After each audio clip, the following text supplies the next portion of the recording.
Hey, welcome to the Healthy Postnatal Body Podcast with your postnatal expert, Peter Lapp. That, as always, would be me. This is the podcast for the 23rd of March, 2025. And today, I was going to do something else. I was going to bring you an interview I did with Casey Oler, which I did with Casey a few weeks ago. But on the back of Adolescence, you know, the Netflix show that everybody's banging on about, which is a wonderful show, by the way.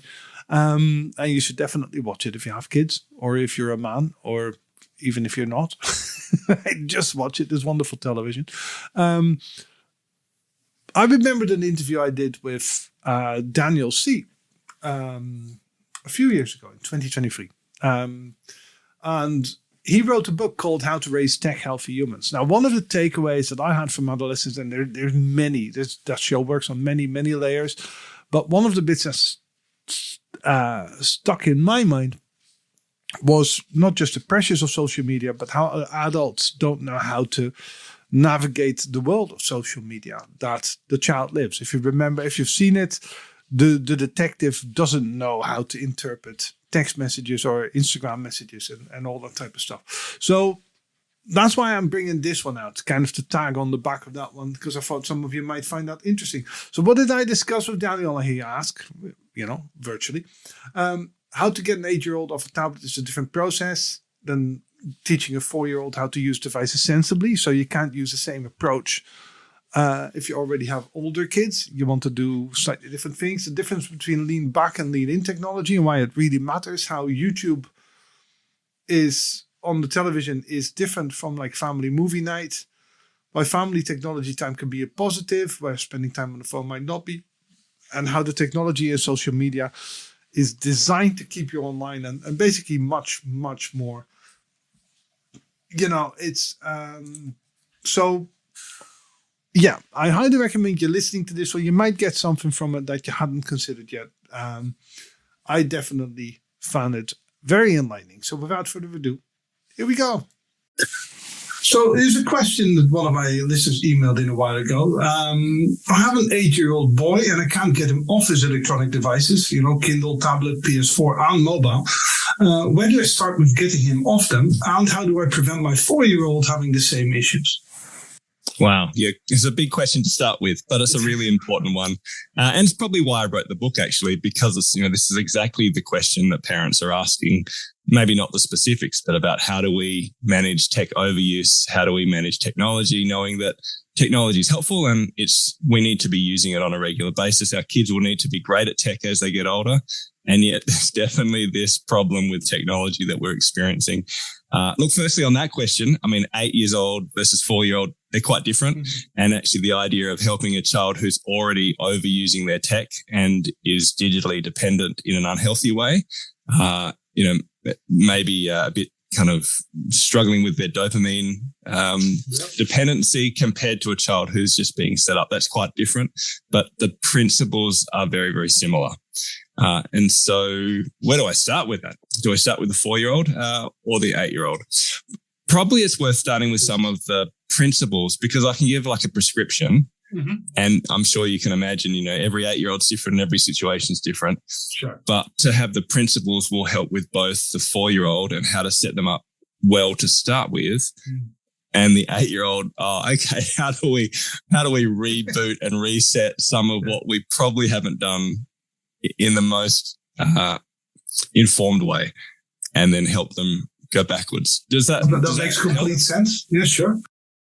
Yeah. So firstly, I like to start with the idea that, what is digital tech in terms of the types of tech? Because you mentioned, my 8-year-old struggling with the Kindle, tablet, PS4 and mobile. Okay. Yeah. But they're quite different devices. And I would split them actually. The Kindle is a book essentially, mm-hmm. and it is an e-reader, but it doesn't have those kind of interactive colors and images. It doesn't have the addictive design that you see in some of the other devices mentioned.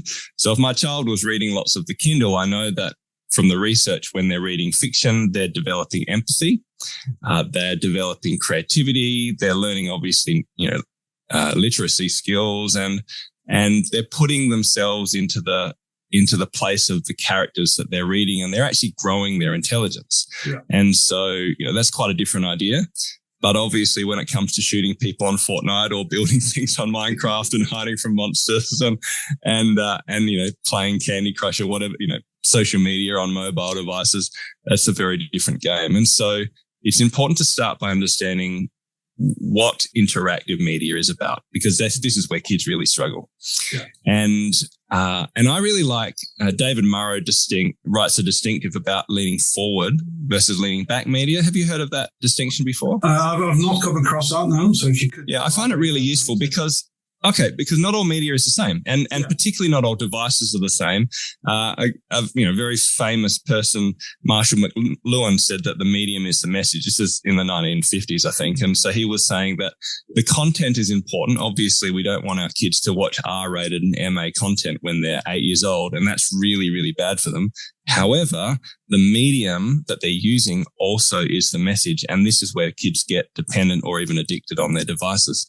And so lean forward media is media where they're interacting. So they are the phones, they're the iPads, they're the gaming consoles, where kids are changing and manipulating the environment. And most of the apps on those types of new devices are designed intentionally to make you, maybe I won't say addicted, but certainly dependent. They are designed to give, to cause you to want to have more eyeball time, to ramp up the dopamine pathways, and to keep you hyper-stimulated. And then, so lean back technologies or passive technologies are more like television, even if it's like Netflix or Disney Plus, because you're watching something unfold, a story. And even though it's incredibly engaging nowadays because of the way television's made, you can't stop and then every episode just keeps playing. It does something different to your brain than those leaning forwards technologies. I would consider leaning forward technologies a bit more like a poker machine.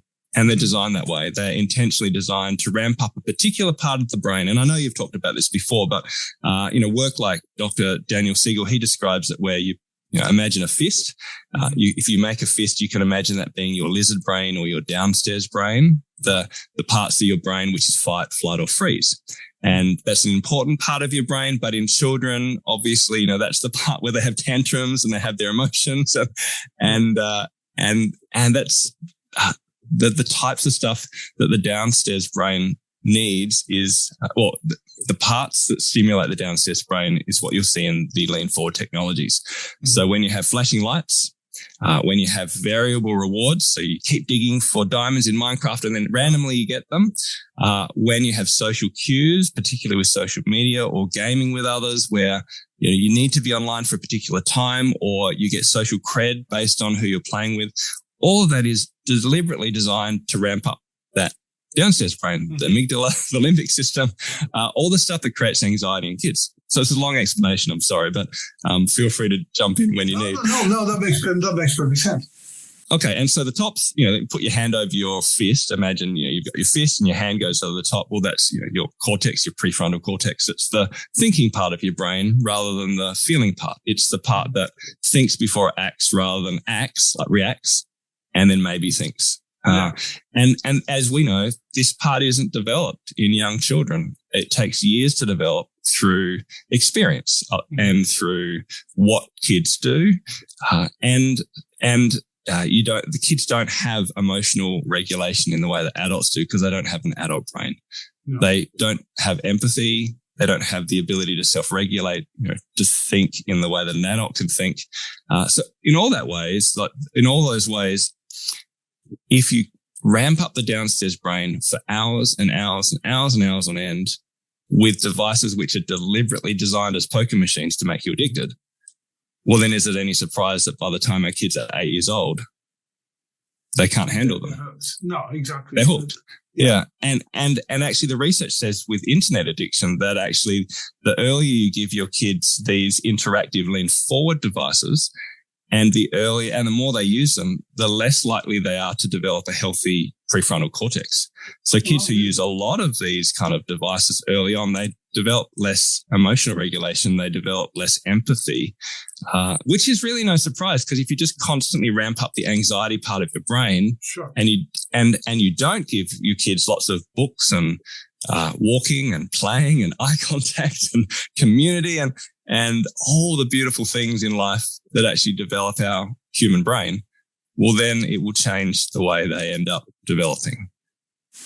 Yeah, that makes complete sense, of course. And the interesting thing is, of course, that for most adults, or at least from what I see, and for myself as well, up to a point. I mean, I came off most social media for this exact reason. Social media, especially Facebook, Instagram, whatever, TikTok, can be massively overwhelming to deal with. Right? I was rewatching Bo Burnham's Inside, this thing that he made during lockdown period. And Bo Burnham is obviously a stand-up comedian, and he made this thing. And there's a song in it because he's a musical comedian, and it's called "Welcome to the Internet." And it's basically, the whole song is about, we are putting the world in the palm of your hand, and there's a little bit of everything for everyone all of the time. And, most adults can't deal with it, but kids have no chance then, do they? Well, and this is what we don't realize as parents. We don't realize just how hard it is. I mean, I rarely get parents push back on me anymore when I talk about the need to actually slow down and change the way we're giving our kids, particularly lean forward technology. But if I do get pushback, I just say to the parents, well, do you have any difficulties with your tech habits? Do you find that, you're checking it too much, or you're uncomfortable with how often you're online and what it's doing to you? And everyone says yes. I'm like, well, how can a child who can't even have the self-control not to grab like chocolate or candy when they sit in front of them, how are they meant to manage an adult device designed for the adult world, which is deliberately designed to ramp up the part of the brain which finds it hard to regulate your emotions? And when you realize that, it's like, it's not so much about screen time. I'm giving my children a device which is highly addictive. It's adult based and designed for adult brains, and even adults struggle with them. And once you start to think about it like that, I'm like, actually giving my child a tablet isn't as innocent and as easy as I thought it was, just because everyone else is doing it. And there's absolutely no blame here.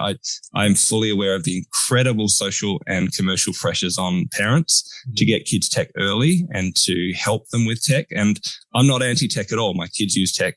I'm pro-tech, but we need to give them technology at a much later age than we're doing.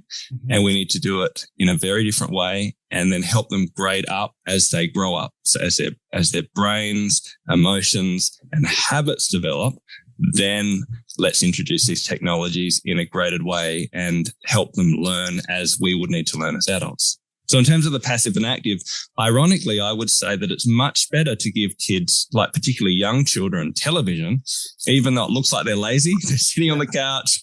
They're not doing anything. Whereas you give like a 2 or 3-year-old a tablet and they look like they're learning because they're so engaged. Their pupils dilate. They're engaged. You can keep them quiet for hours. But in actual fact, that type of learning isn't the type of learning that I think our young kids need. It's not good for their brain. Even some of the educational apps, and I'm not saying no educational apps are good, but the very nature of the apps themselves means that they're stimulating a part of their brain which isn't actually going to help them develop the type of adult brain and character that you think you want them to develop. See, that's fascinating, because I'll give a practical example. My brother-in-law has a child who's severely autistic, and we're talking non-verbal communication. And he has his own kid's tablet, he's usually on the phone looking at YouTube. And this kid gets YouTube. Doesn't get much else, but he gets YouTube, and he really understands. He knows what all his favorite things are. And YouTube obviously steers him. Because YouTube does it with me, the algorithm steers you in certain directions, where you start watching, either you watch a bit of a Joe Rogan podcast, before you know it, 24 hours later, you're watching Ben Shapiro, and 2 months later, you're following Andrew Tate or something like that. The algorithm isn't that different for kids as it is for adults. So you're saying he's essentially better off watching Dora the Explorer on the television than grabbing a tablet and unsupervised watching YouTube and pressing all the buttons and that becoming a much more interactive experience. Yeah, yes, I think I'm saying that. So, in terms of co-watching is important for whether you're using passive or active technologies, and so for younger kids, to watch with them and to communicate what you're watching and talk about your values is an important thing for both types of medium. I'm not saying this. So there's a problem with the algorithm and the content. So YouTube, for example, if you sign in, and most people do, the research from Johan Hari's book, Stolen Focus, shows that the algorithms make you more radical, either to the left or the right. And so when you sign in, because you tend to watch the stuff that makes you angry or fired up kind of emotionally, well, then you get more of it, and you end up, like you said, to Andrew Tate or to someone on the other side of the political spectrum. And so that radicalizes you. So it's better to watch unsigned in for kids, firstly, because it seems that there's a difference in the algorithms when you sign in versus not sign in. Okay. But really beyond all of that, so that's more about the content, okay? Sure. But what I'm talking about is the medium itself will ramp up parts of your brain, like irrespective of the content. So an example is that when there was a large study where children would watch passive television for 2 hours, and after 2 hours of media, it would start to impact their sleep at night. But half an hour of new media, so the lean forward swiping and technologies, tablets, etc., only half an hour impacts their sleep. So it's this hyper stimulation of the brain that comes with swiping and moving things on a screen, which seem to be impacting our brains in quite a different way than passively watching.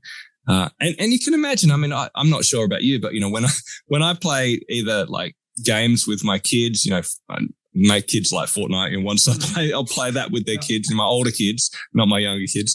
I'll play with that with them, and I'll go to sleep thinking about all these things. Like there's this. Oh, sure. I mean, maybe it's because I'm an old man and it seems to affect my brain more, but there is this sense where it hyper stimulates your brain. And I mean, even if you look at the research of Dr. Victoria Dunkley, she wrote a fascinating book where she works with kids with a whole lot of different either neurodiversities or disorders or pathologies.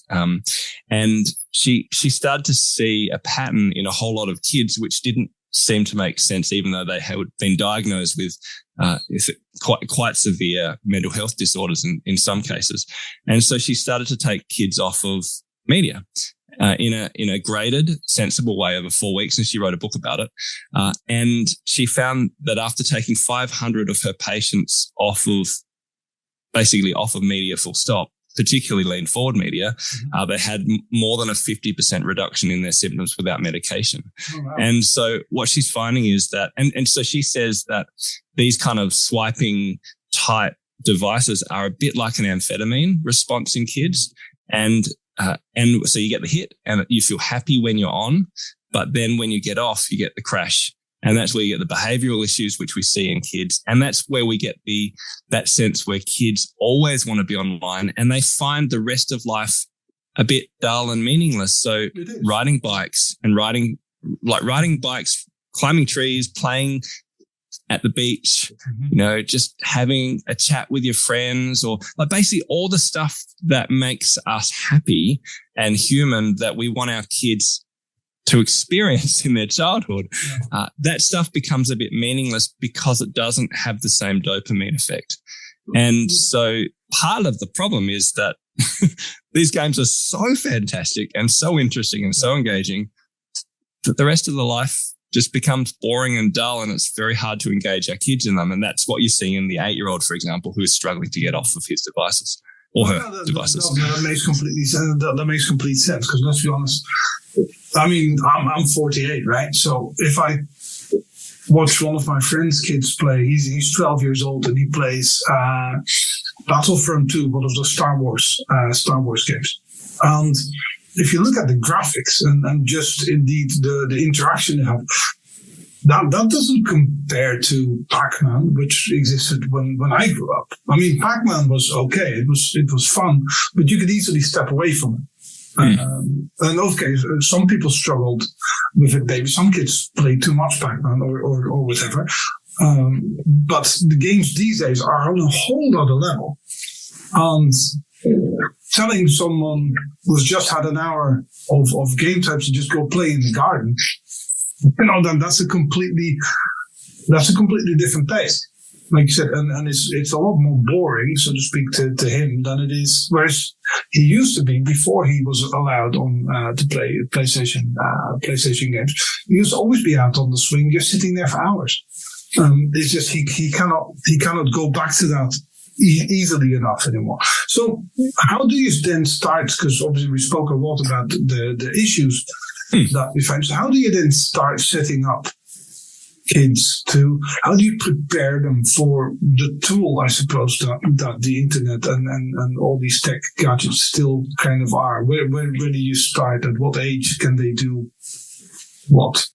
Yeah. So I have a framework in my book where I talk about how would you set up kids and how would you develop not just the tech habits and not that you would want them to develop, but also experience the breadth and depth of life beyond a screen. I mean, I called my book Raising Tech Healthy Humans because it's about raising humans. And I actually don't think we should start with tech because, or screen time or cyber safety, all that stuff's important. I cover that in my book.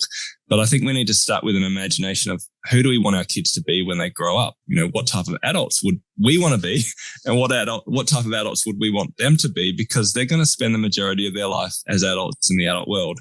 And therefore, the decisions we make today, are they the decisions that are going to help them become the types of adults we want them to be? So start with an imagination of life where, you know, you're raising adults, not children, who have hopefully kindness and empathy and goodness and friendships, who are risk takers and who enjoy adventure, who know how to use their bodies and interact with the real world. Does that make sense? Like, we want to start with an imagination again for what humans are like. And technology is part of that. I mean, I love that I'm in Tasmania talking to you, where I'm on literally the other side of the world, and we're having a conversation because of technology. So technology is part of the equation of adulthood. But even I feel diminished when I spend 12 hours online and I realize that I haven't played board games with my kids or talked with my wife or had a run. Do you know what I mean? And so what's the vision? I think I'd like to start with that, because you can get old techo and give the right tech advice, and it feels overwhelming. So let's start with what we're trying to get, which is to raise healthy humans. The second, I will get very specific, but I did want to frame it first positively. The second thing, and it's the first part of my framework, the starter framework is an acrostic, and the S stands for start with self.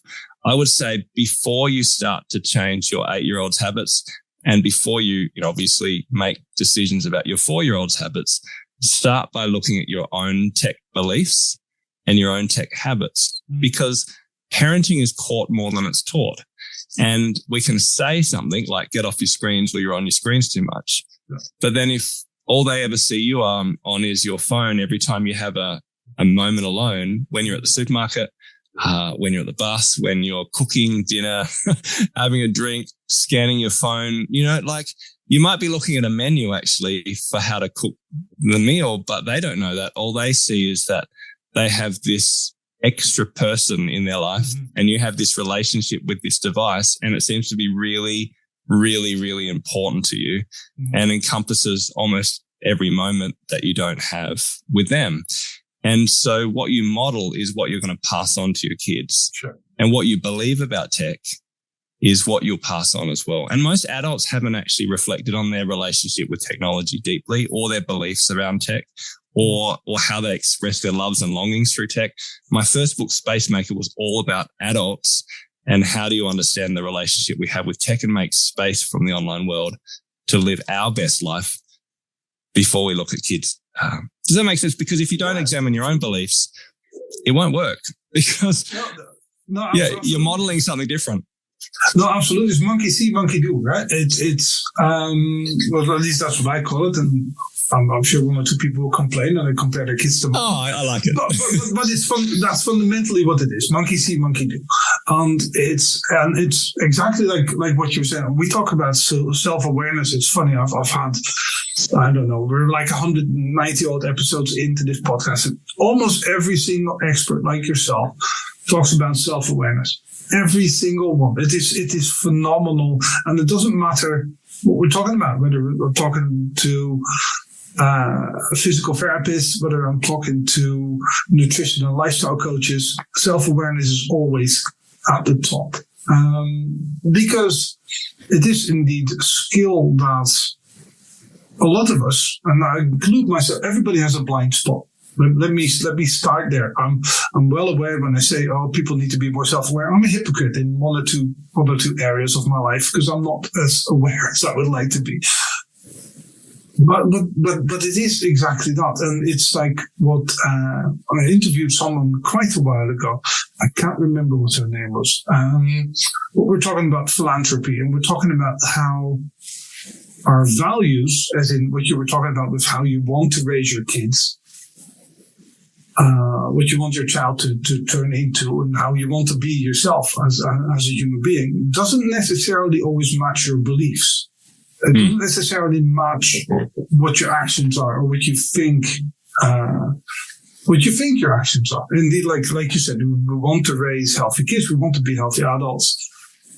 But on the other hand, one rule for you, and I'm just going to ignore that I spend most of my day on my phone as well. And like you said, I'm massively guilty of this myself. My phone is usually, I have a cover on my phone, so I usually can't even look at it. Because any notification that pops up is distracting, even if I don't intend it to be. Because that's what they're designed to be. They're designed to be distracting. So I open up my phone and, that social media thing, this Netflix documentary a while ago, I can't remember what its name was. Social Network? Yeah, I think that's what it is. The social network, I think, yeah. The social network, yeah. So that was where they spoke about how the algorithm actually works and how it pulls you back into your phone and all that sort of stuff. It's difficult, like you said, it's difficult for adults to fight that, and it's difficult for kids to fight that. And saying that, okay, looking at how you want your child to be and how you yourself set an example on that makes complete sense to use that as your starting point. That sounds good. And look, I'll jump forward into the framework very briefly, but one of the things I look at, and I agree with you in terms of being a hypocrite. I mean, I don't know a hypocrite. I like Richard Bach's comment. He says, I teach best what I most need to learn.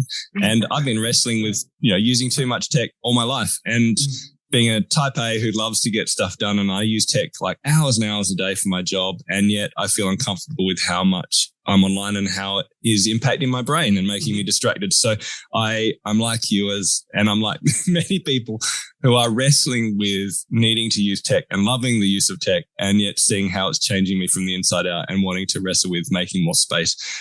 So I won't go into that side, but I've got a whole book on how to actually unplug as a pattern and reframe your tech habits as an adult. But in terms of the value piece, what's interesting, I think I listened to a podcast with you and Dr. Schneider who talked about values, which was fascinating. And what was really interesting is, the idea of we don't necessarily live out our values, but you can do that with tech. So in my book, I talk about tech and non-tech rhythms and how the patterns we develop in our families can reinforce the values we want to live. And so community is a really deep value for us.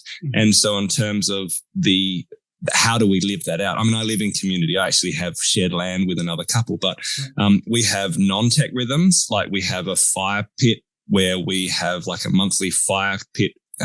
We light a bonfire in the backyard, and our neighbors from around the street and friends come and just eat potatoes with us. Cool. And because it's a pattern, then we're reinforcing the value of community. We have a fortnightly big dinner where we eat with a bunch of people, and it's a potluck, and we have basically a tech-free dinner, and we experience life together with friends. So that is a way of reinforcing the value in a habitual way. So I call that a non-tech rhythm. And my kind of tech rhythms, I suppose, around that is we have digital-free meals, but then we obviously have tech rhythms. Sorry, they're my non-tech rhythms. My tech rhythms are we have a family movie night where we don't just watch TV together, individually, we watch it together and sometimes watch it with friends so that we're experiencing community through technology. Yeah. So the key is to work out what are the values that you want to pass on, what type of adults would you like your kids to be, and then creating patterns and rhythms in your family and environment where you're disconnecting from technology intentionally to reinforce that value, or where you're using technology to reinforce that value so it's working for you and not against you. And you can do that with almost anything, physical exercise, kindness, faith. Like it's about being intentional in how you set up your tech and non-tech rhythms. That's later in my framework, but it might be useful because it connects with what you talked about. No, absolutely. I think that makes complete sense. Shall I go back to the question? And what about the tech itself? Definitely, yes. Yeah. So we start with self. Once we've assessed our own habits, our own loves and longings, and tried to change our own habits in community, hopefully, then when do we start with kids? So the second part of my framework is to take it slowly. And this will affect both the 8-year-old, but particularly the 4-year-old. Basically, in culture, we are going too fast. We're giving children devices which are not age appropriate, and where if we go with the flow of culture, then we're giving our kids addictive devices before they're mentally able to use those devices. Yeah. And so I would say where possible, like for the 4-year-old, don't give them the PS4. Don't give them a mobile. Don't give them a tablet. Avoid lean forward technologies for as long as you can. When I was a parent, like with really young kids, I didn't give them cake and sugar and lollies until they were about 3 or 4 because I thought, well, if they don't know about it, then they're not going to start to ask for it. And it's not particularly good for them. And so I started with that. Don't have any sugar approach. And then eventually it was like, okay, well, you can't avoid birthday parties. So you can have it at birthday parties, but we're not going to have it at home. And then obviously as they get older, they have to make choices about when they eat sugar and when they don't because they can buy it with their own pocket money. It's the same with technology, but we need to start tech way slower, particularly the lean forward technologies. So I would bias television early on, and co-watching and obviously suitable shows, and yet wait until, I didn't give my I didn't give my child a phone until they were 15. Like I stayed that late, but they certainly had their own laptops and their own devices by the time they were at the end of primary school, which is about 12 years old for us. So we were way behind the social curve in that sense. But when I look at the research, if you want your kids to be great at school, great socially, to have to be healthy mentally, and to even be a tech leader when they grow up, to use tech really, really well, the prerequisite is not that they know how to use technology. The prerequisite is that they have a healthy brain. Yeah. And if they have a healthy brain, healthy personality, healthy sense of self, some self-awareness, some empathy, if they can relate to people as humans, and if they can read and imagine the world, in themselves rather than having it fed from different people, well, then it's easy to pick up tech. I mean, a 2-year-old can pick up a phone and use it really, really well, right? So a 12-year-old, a 13-year-old, a 14-year-old can use it really, really quickly as well. But what a 2-year-old doesn't have is a healthy brain. And so I'd say slow down as much as you possibly can. There's no right age, but I would definitely, I would encourage parents to not give mobile devices, so internet-enabled phones rather than dumb phones that don't have the internet. To wait until they're teenagers.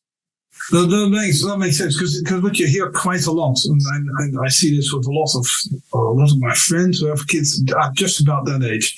I would say just about that age, I mean 8 and upwards, where the kids start needing air quotes, right? Massive air quotes, needing a mobile phone. Because, what if they need to get in touch from school or something like that? And okay, part of that is, this is the way of the world. But when you then ask them, I said, dude, a phone, is that really the best idea? I mean, there's a lot of stuff that you have access to on an iPhone. The internet is a miraculous place, and it's always also a miraculously disturbing place. And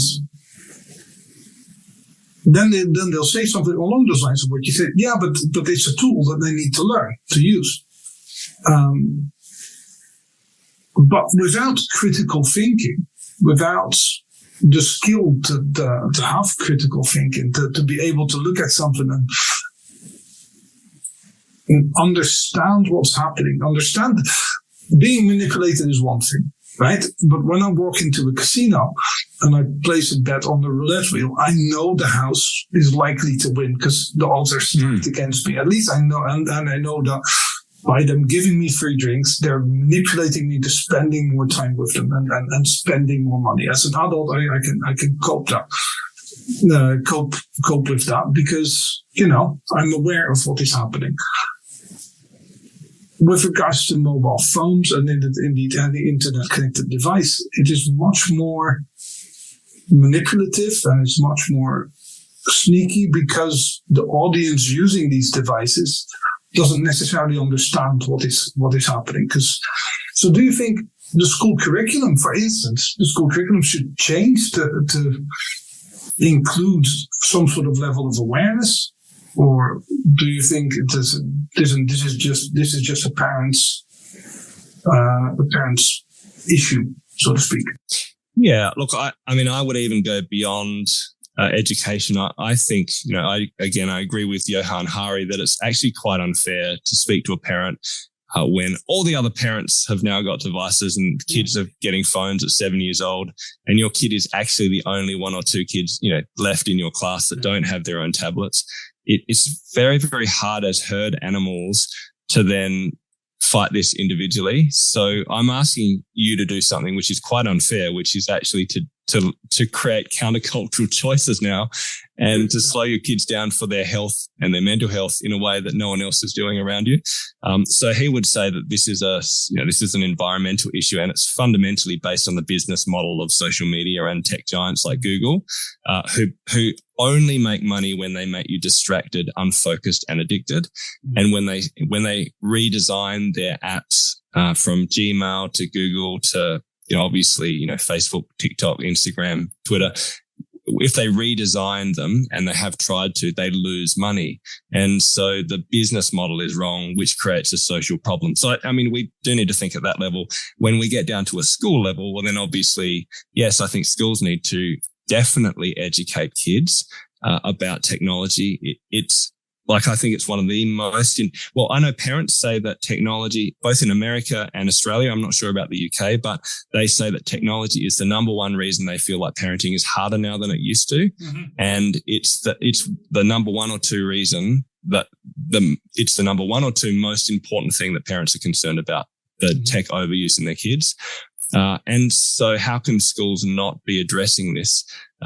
And obviously they need to be addressing, when do we give technology to our kids themselves? Because my kids first used Minecraft and a lot of other popular games at school through the tablets as reward mechanisms, saying they were educational, when actually, when you look at the research behind it, again, they're all designed on addictive methodologies. They've got variable rewards, colors, flashing things. You hide from monsters. You can't get more kind of limbic system than that, right? And so schools need to be thinking about their educational curriculum as well. But, we can't change those big picture things except for through voting and advocacy. Mm-hmm. But what we can do is create small communities ourselves where we find like-minded parents.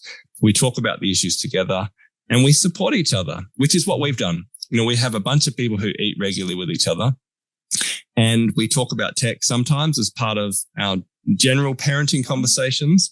And so when my daughter said, well, I'm the only kid who doesn't have a phone and I'm 13 years old, well, it's like, well, actually that might be true in your school. You might be the last kind of, percentile, but actually, you've got Kate and you've got Mimi, you've got all these other people in your life who are having similar conversations, because we're aware that we really, really love you and we really want you to develop a healthy sense of self and healthy mental health habits and a healthy brain and healthy physical habits and study habits before we distract you with too much social media and all the other stuff that will come. And they can see that, like they see their friends going down this rabbit hole, and being distracted. And it's like it's like the Matrix. The world is moving in one direction. And I can see I don't want to become like that, but I need my kids but it's also hard for them not to engage in that type of culture too early.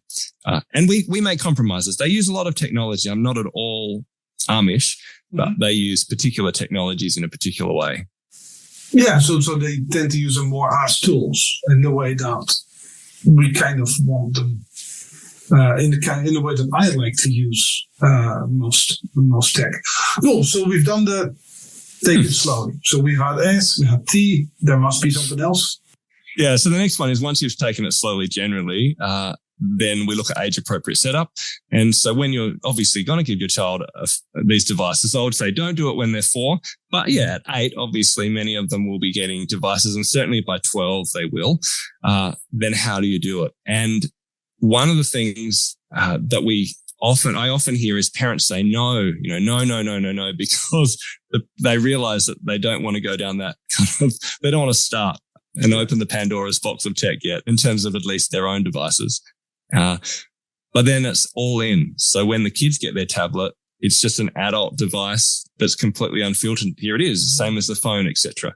And so what we need to realize is that actually these are adult devices for the adult world, and we need to be thoughtful in how we give it to them. And you can seriously protect and dumb down your devices if you understand how to do it, and then grade up as they grow up. And so an example I give in my book is my kid was 7 years old, and he was interested in me chainsawing. I was chainsawing wood, and he was curious. And so I thought, as a dad, I'm like, I'm going to teach my boy how to use a chainsaw. So I put protective equipment on him, and I got him set up. I taught him how to use the brake. I said, never, ever let go of the handle. Always have 2 hands on the chainsaw, et cetera, et cetera. I set him up with a pretty safe piece of timber or wood, and I turned it on, and he couldn't do it. It was really noisy. The wood chips flying at his face scared him. It was too heavy, and it wasn't a positive experience, actually. And we stopped pretty quickly. And I realized that actually, and the chainsaw is actually not an 8-year-old device. It's an adult device. But it's the same thing for a phone. A phone is the most powerful tool we've ever had from a kind of a mind perspective. The digital power through that is unbelievable, and it's wonderful, but it's not for kids. So, from the chainsaw example, how might you put on kind of earmuffs and safety goggles? How might you teach them to use the brake? Well, you don't give them the full power to begin with. So, obviously to start with, you might get rid of the internet altogether, but certainly put in a digital contract, which is an awareness contract. So a digital contract is where you would write down a whole set of agreements and say, this is what's expected of you at this age, and let's talk about it, and we'll sign it together. And part of, the first digital contract my kids got is there won't be any social media or games on your phones, because social media and games, for a whole lot of reasons, have been shown to be highly addictive, and they don't end up leading you to where I want you to be as an adult. Like, if you want the phone, that's the deal. So they're like, okay, we'll sign it. There's the contract. Then there's the parental controls. So obviously you can set up your phones where they turn off at a particular time at night, so they don't have the internet access. You can set it up so that they can communicate with particular people. You can set them up so that they can't download any app that you don't approve, et cetera, et cetera. Yeah. So they had a phone or they had a tablet, but it had limitations. So I was helping them learn to use it without full access. And the other one is downloading internet filters, particularly for pornography, and to protect them from some online stuff, which is very, very hard to protect them from. So all of that's fairly complex, but it's really important that if you give your child a device, particularly at a young age, you protect them from the worst of the internet so they can start to enjoy the best of it. Mm-hmm. And now that my daughter is older and she's demonstrated that she does put her phone away at night, that she isn't always on her devices, that she heads off to, the mall and she heads off with her friends and she leaves her device at home. She's not tethered to it like a second appendix. Well, then now I'm giving her some of the more addictive apps and allowing her to access some of the things that I know will draw her into that pattern of dopamine addiction but she has the self-awareness and the conversations that have allowed her to treat it more like an adult. Like she's more like an adult in that sense. So I've graded up as I grow up. So does that make sense? So there's no right or wrong, but don't give your kids an adult device out of the box. And the last piece I would say is from Juliana Minor. She says that unless you're willing to start talking about pornography with your kids, and unless they're willing to start talking about it with you, then they're not ready to have an adult device that is unfiltered yet. Because the stats say as soon as you give a young boy, particularly a boy, any mobile device which is internet enabled without filters, you're basically giving them continuous access to pornography wherever they go. And parents really don't understand the reality of what's happening in terms of the internet. Oh, no, and I think, it's completely different. Again, I'll show my age a little bit here. It's completely different from one of your 14-year-old classmates showing up with one of their dad's Playboy magazines, and you go and, oh, look at this, right? If you have 20 or 30 kids in a class and 20 of them have a smartphone with full internet access and all that sort of stuff, the stuff kids can be exposed to at a fairly young age, like you said, will be... Well, they're all rabbit holes, like we already said. So it goes from have you ever seen a boobie to have you ever seen this, and it'll just escalate from there. Because one-upmanship is a real thing already when you're 12 years old, especially if you're a boy. And yeah, some of the stuff, some of my friends' kids have told me about this, and have you read this cartoon or have you seen this? I'm like, dude, I don't look at that stuff. And I'm 48 years old. Obviously, and to give an extreme example, but when ISIS was still kicking about, I don't know a single adult that actually watched any of those videos. I can name you 3 kids that were 12 to 14 years that had seen them. That's astonishing to me, because I don't watch it because I'm like, I don't have to see this stuff. That is like next level sort of out of my mind. Kids don't have that filter. They just go, wow, can you believe this is what's happening? So it makes complete sense to say we need to build this up very, very steadily, because like you said, if you give people unfiltered access to everything all at once, yeah, that's like the same kid in a candy store, right? Unsupervised, you wouldn't do it. Yeah, and so look, I realize with parents, I mean, this is a really hard message. Like, it's hard enough just getting your kids lunches and getting them off to school, and do you know what I mean? Like, just surviving the day-to-day stuff. And this is why I realize that tech parenting is so complex, because most of us don't feel like we understand tech as well as our kids understand it.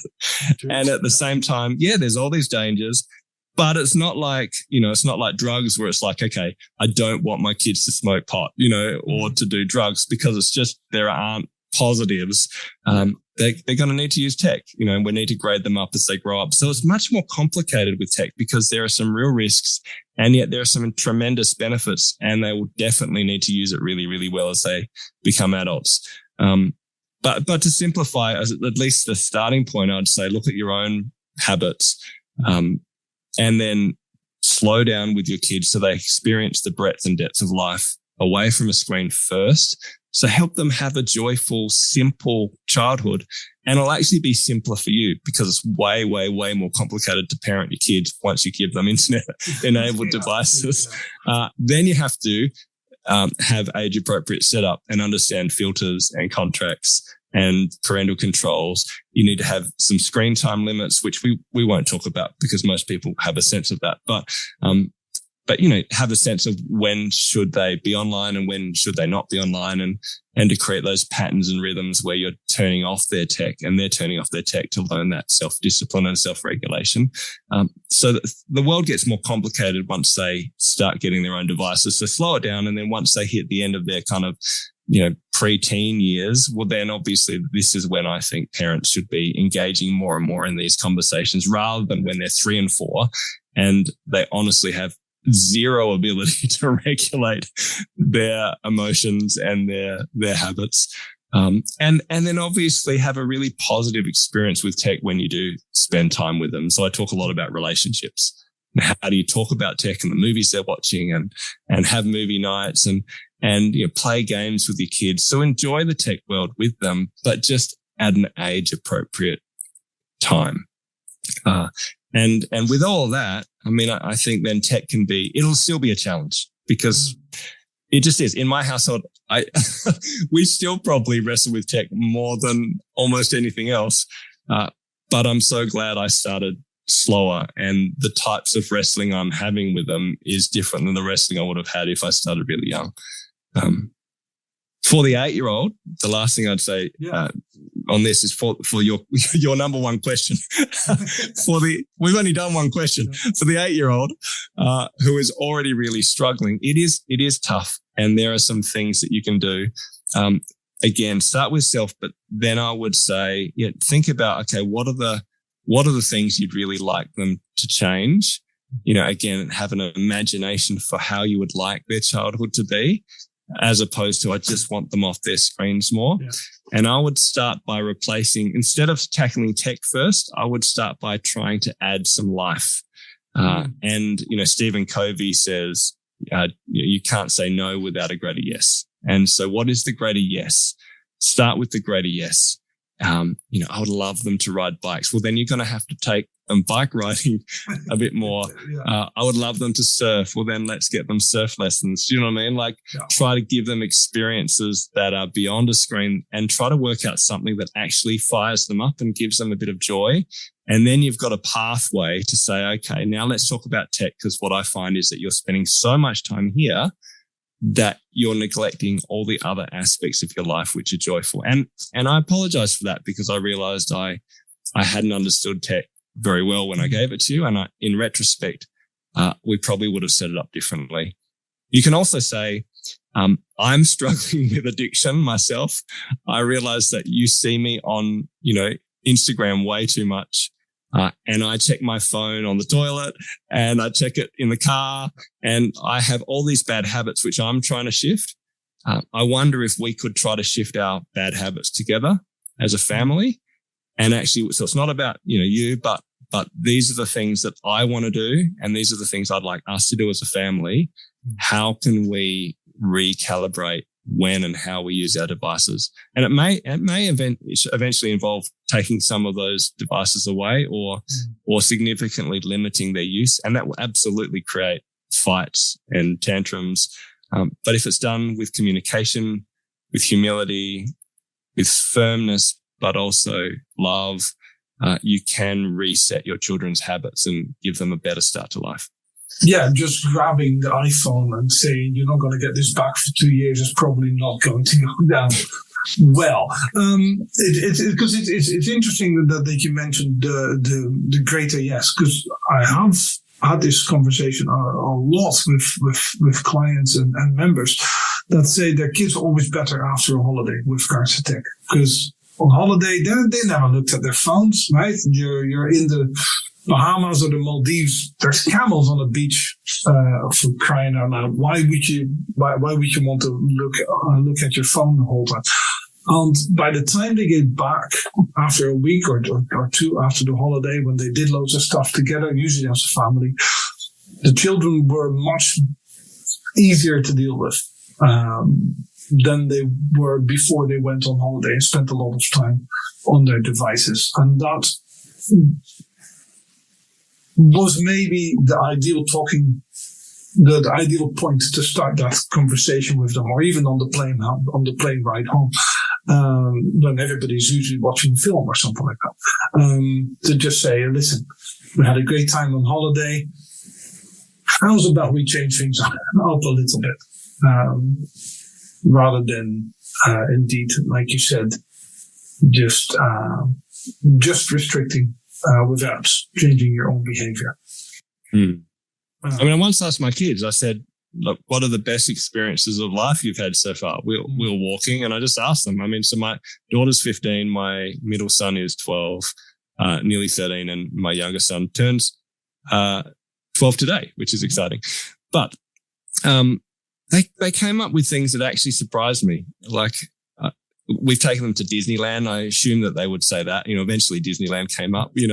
But the things that they said was, I used to jump on the trampoline with a friend of mine from next door, and that was really fun. And then another child said, I loved it when you read the Star Book to us. I'm like, what Star Book? You used to put the torch through the book and make funny jokes.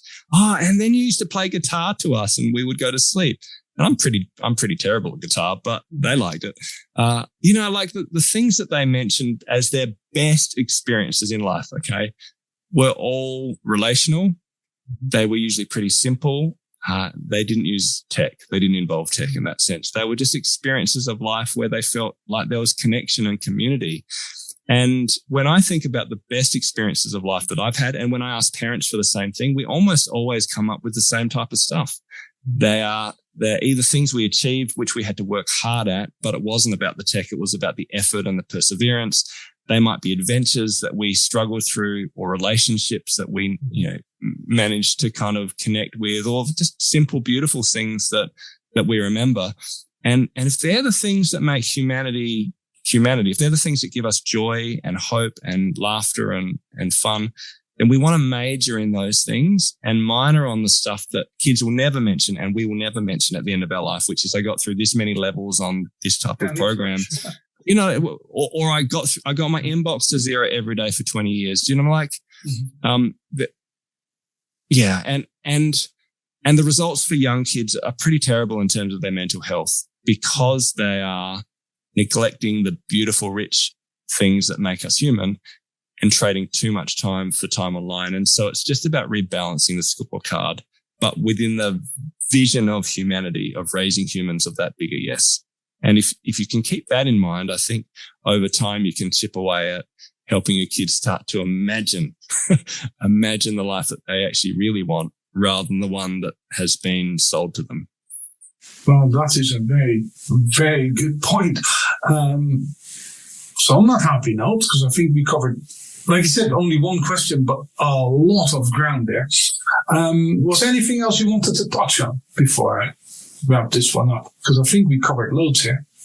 Yeah, no, simply to say to parents, be kind on yourself. I mean, it's super hard to be a parent. Sure. And, even the 8-year-old, they're probably doing okay. And the fact that you're concerned means you're probably a pretty amazing parent. It's because you're thinking about it and you listen to parenting podcasts and you're asking Peter, how do I deal with this problem?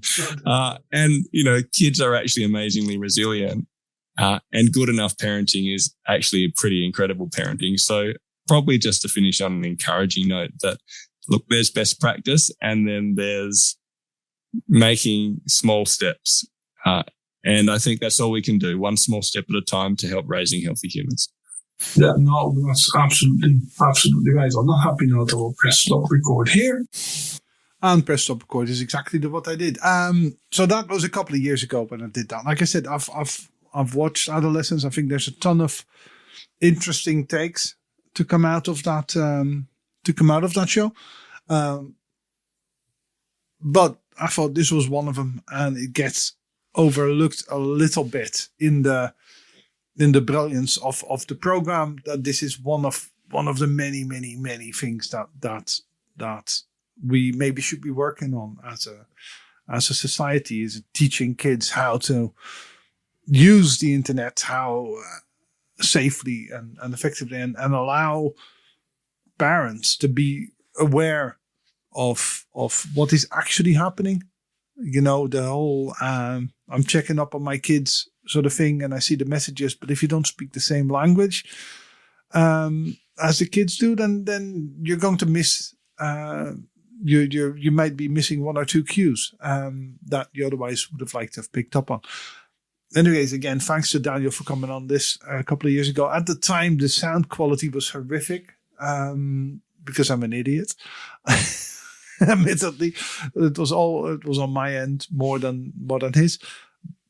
So I've done my best to fix that a little bit. Next week, we're back on track, which is always nice, right? Because, there is a schedule. I've got a ton of interviews still to put out. I have a ton of emails to get back to as well. Peter at healthypostnatalbody.com. apologies if I haven't gotten back to you yet. I'm about a week behind with my correspondence, as they say. Next week we're talking mental health prep with Casey. You're going to love that. Casey is absolutely amazing. Here, my friends, is a new bit of music. You take care of yourself. Bye now.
You can say I never tried when all you did was lie, and I don't wanna cry anymore, 'cause I'm a long way from where I started.